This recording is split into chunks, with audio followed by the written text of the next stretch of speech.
La technologie des jouets est de plus en plus avancée. Si avancée que les jouets peuvent écouter vos enfants. Et même apprendre leurs plus profonds secrets.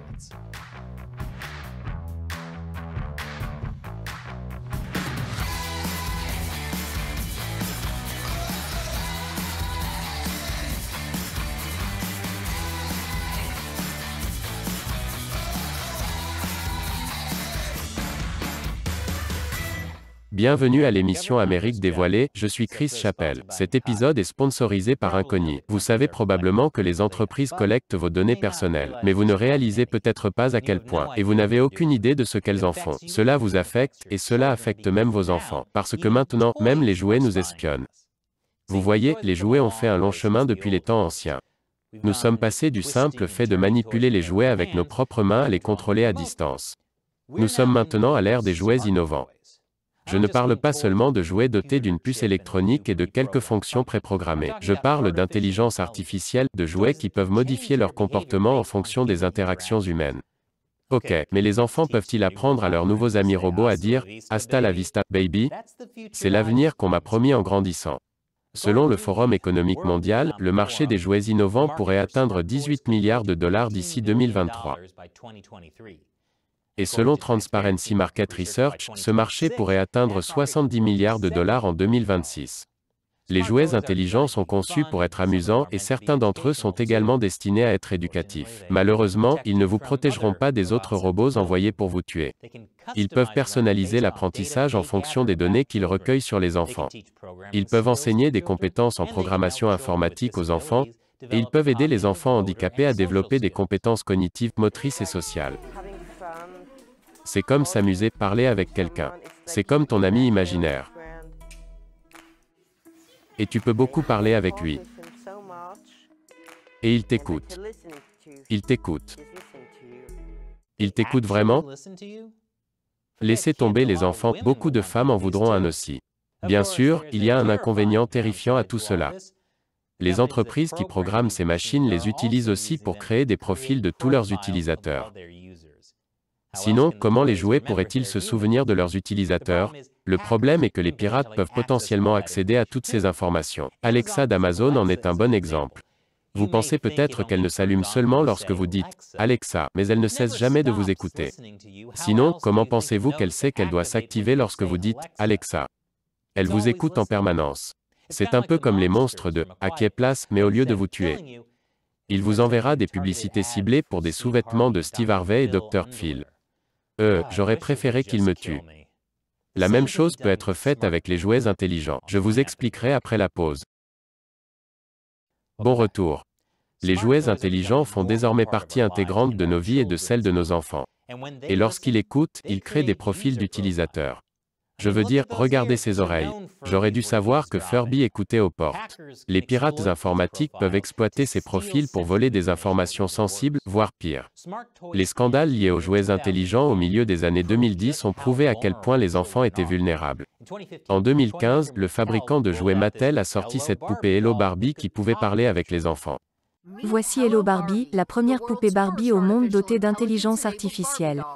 Je me souviens que tu as dit que tu n'avais pas de sœur, mais je n'ai pas encore demandé. As-tu des frères? Oui.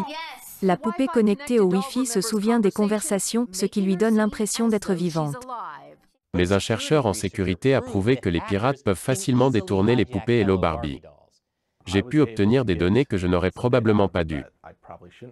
Jakubowski dit qu'il a assez d'informations pour accéder ensuite au réseau domestique d'une personne et à tout ce que Barbie enregistre. Ce n'est qu'une question de temps avant que nous puissions remplacer leur serveur par les nôtres et lui faire dire ce que nous voulons. Cela a évidemment bouleversé beaucoup de parents, parce que la dernière chose dont on a besoin c'est que des étrangers espionnent nos enfants à travers une poupée parlante. Vous voulez un vrai Chucky? Parce que c'est comme ça qu'on obtient un vrai Chucky. La réaction à Hello Barbie a été si violente qu'elle s'est transformée en une campagne « Hell No Barbie ».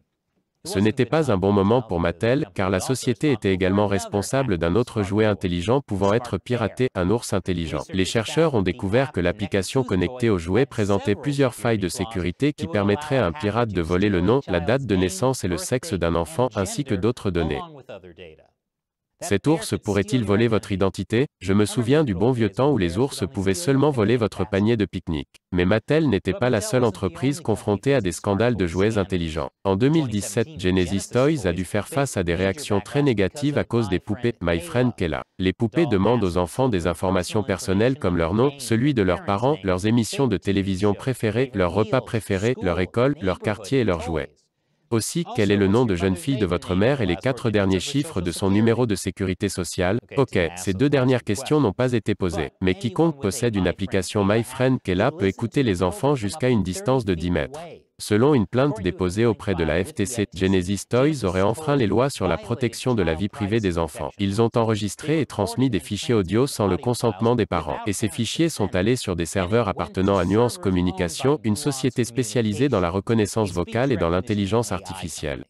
Nuance Communications vend également un outil de reconnaissance vocale destiné aux militaires, aux services de renseignement et aux forces de l'ordre. Je n'approuve pas, mais je comprends un peu que le gouvernement veuille espionner les sites web que vous visitez. Mais pourquoi quelqu'un aurait besoin de savoir que lorsque Timmy grandira, il voudra être un camion de pompiers? Va-t-il être le premier hybride humain transformé? Nous devons garder un œil sur cette menace. Ce jouet était si controversé que de nombreux pays l'ont carrément interdit. Les autorités allemandes ont classé les poupées My Friend Kayla comme un dispositif d'écoute et d'espionnage illégal. Ils ont émis un ordre de destruction demandant aux parents de le détruire avec un marteau. Détruire l'ami robot de votre enfant avec un marteau? C'est traumatisant. Je ne me suis toujours pas remis de voir mon ami robot se faire fondre. Mais c'est probablement pour le mieux. Beaucoup de jouets qui se connectent au Wi-Fi ou au Bluetooth ont souvent des failles de sécurité. Et les vrais hackers peuvent finir par divulguer les coordonnées des utilisateurs, comme la fois où CloudPay a été piraté et où les données d'un demi-million d'utilisateurs ont été volées. Mais maintenant, nous devons nous inquiéter d'informations encore plus sensibles. Vous en saurez plus après la pause.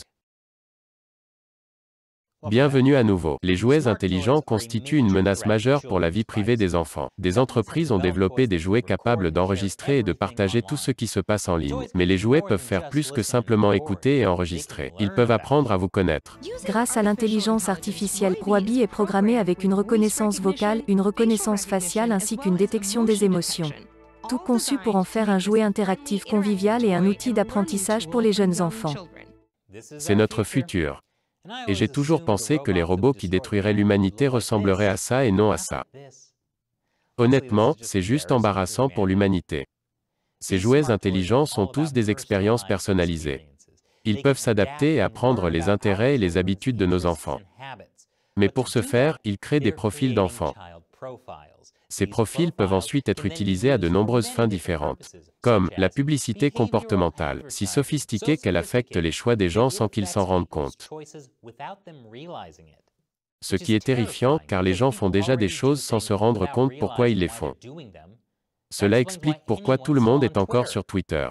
Mais personne n'aime ça. Et pourtant ils reviennent toujours. Nous entrons dans des eaux inexplorées à ce stade. Il sera de plus en plus difficile pour les lois sur la protection de la vie privée de rester dans la course. Les données collectées pourraient avoir des conséquences majeures. Et si l'entreprise qui a construit le jouet intelligent du petit Timmy vendait ces données à des tiers? Et si les universités et les employeurs achetaient ces informations et les utilisaient pour le discriminer lorsqu'il sera plus âgé? Nous n'autoriserons aucun hybride potentiel transformé de camion de pompiers dans notre institution. Il y a beaucoup d'autres questions éthiques que nous devons poser. Si un enfant a parlé avec des jouets intelligents de maltraitance ou d'automutilation, une entreprise doit-elle agir en fonction de ces informations? Avec Hello Barbie, par exemple, les parents peuvent utiliser une application pour écouter les conversations de leur enfant, car elles sont toutes enregistrées. C'est soit très bien, soit très effrayant. Ça dépend du parent, je suppose. Mais ce qui est définitivement effrayant, c'est que la foire à questions de Mattel indique que les employés peuvent parfois examiner le contenu des conversations de Hello Barbie à des fins de test et de formation. Et si les employés tombent sur une conversation qui suscite des inquiétudes quant à la sécurité d'un enfant ou d'autres personnes, ils coopéreront avec les forces de l'ordre. Évidemment, il y a beaucoup de problèmes potentiels ici. Qui devrait avoir le droit d'écouter ces conversations? Et qui doit prendre les décisions concernant la confidentialité des données? De toute évidence, ce devrait être le Forum économique mondial. Pour répondre aux préoccupations en matière de confidentialité des données et de cybersécurité, il a organisé l'an dernier les Smart Toy Awards. Les Smart Toy Awards visent à sensibiliser et à aider les entreprises à créer des technologies plus éthiques, plus responsables et plus fiables pour les enfants et les jeunes. Oui, je fais définitivement confiance au Forum économique mondial, dirigé par cette personne. Pour empêcher les entreprises d'envahir notre vie privée. Je n'ai jamais pensé que je dirais ça, mais je regrette l'époque où la pire chose dont on avait à s'inquiéter pour les jouets était que les usines chinoises y mettent du plomb. Et s'il y a un jouet intelligent à proximité qui m'a entendu dire ça, je peux maintenant m'attendre à recevoir des publicités ciblées pour le plomb. Et cet épisode a été sponsorisé par Incogni. Il n'y a pas que les jouets qui collectent vos informations personnelles. Partout où vous, en tant qu'adulte, faites quelque chose en ligne, des entreprises collectent vos données. Votre nom, votre adresse électronique, votre adresse personnelle, votre numéro de sécurité sociale, vos antécédents professionnels, toutes sortes de choses. Que font-elles de vos données? Elles les achètent, les vendent et les échangent. Et comme je l'ai mentionné, ces entreprises peuvent être piratées. En 2018, des pirates se sont introduits chez T-Mobile et ont volé des informations sur 2 millions d'utilisateurs. Des choses comme des mots de passe cryptés, des numéros de compte et des informations de facturation. Et si les grandes entreprises comme T-Mobile peuvent être piratées, il en va de même pour toutes ces petites entreprises qui achètent et vendent vos données. C'est pourquoi je me suis inscrit à Incogni. J'ai découvert qu'il y avait 76 courtiers en données qui détenaient potentiellement mes informations privées. Je n'avais jamais entendu parler de la plupart de ces entreprises, mais elles avaient certainement entendu parler de moi. Incogni oblige ces sociétés à supprimer vos données. Quelques mois seulement après mon inscription, Incogni avait déjà fait supprimer mes données de 19 de ses courtiers en données et 35 autres étaient en cours. Et je n'ai rien eu à faire après m'être inscrit. Jetez donc un coup d'œil à Incogni en utilisant le lien ci-dessous ou allez sur incogni.com/uncovered. Les 100 premières personnes à utiliser le code UNCOVERED bénéficieront d'une remise de 20%. Mettez vos données personnelles à l'abri du marché avec Incogni. Encore une fois, je suis Chris Chappell, merci d'avoir regardé Amérique dévoilée.